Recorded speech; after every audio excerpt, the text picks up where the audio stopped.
The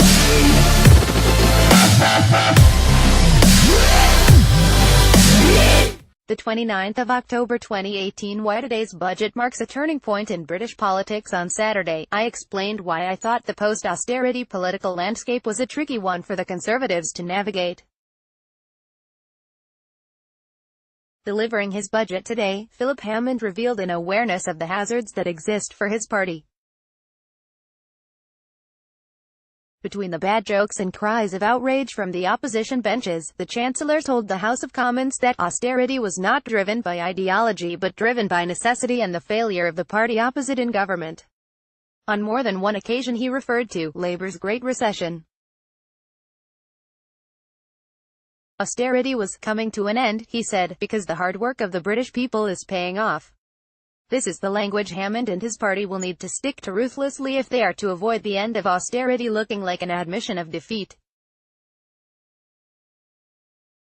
But more interesting than the Chancellor's efforts to win the argument over why austerity is ending, or to disprove Labour's claim that this is all a con as austerity grinds on, was his attempt to define this economic turning point on his own terms. Hammond fleshed out a version of ending austerity that puts clear blue water between the Conservatives and Labour.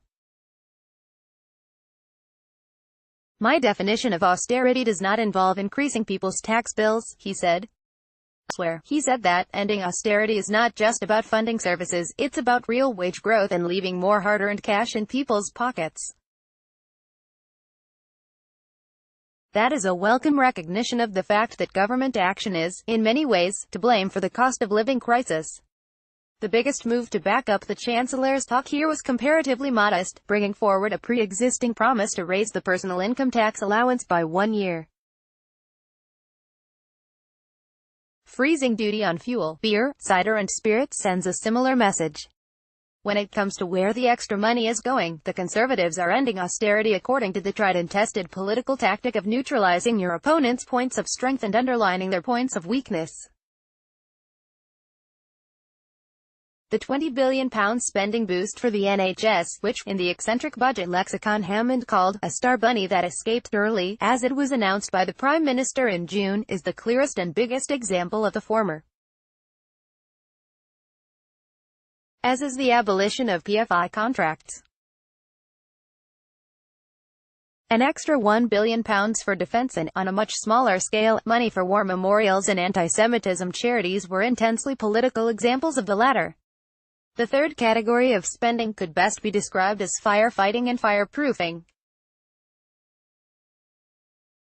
These pledges ranged from the politically significant, more money for universal credit, to small-scale, a pothole fund and a one-off pile of cash for schools, and regional commitments designed to address everyday problems from which voters can draw big political conclusions.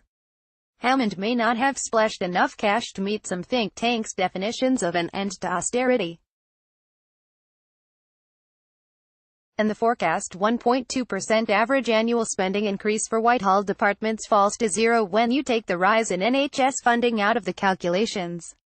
But today undoubtedly marks an economic and political turning point for Britain. Philip Hammond articulated an unequivocally conservative version of ending austerity, defined in a way that he will hope avoids politics becoming a spending arms race that the Tories are bound to lose. Today's budget speech ended with a promise that austerity is coming to an end but discipline will remain. And that is the dividing line in British politics at the moment. The risk is that the Conservatives get caught in no man's land.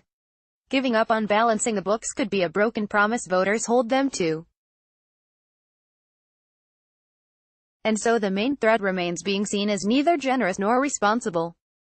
But today Philip Hammond presented his colleagues with a rough draft of a plan to avoid that happening. Oliver Wiseman is editor of CapX.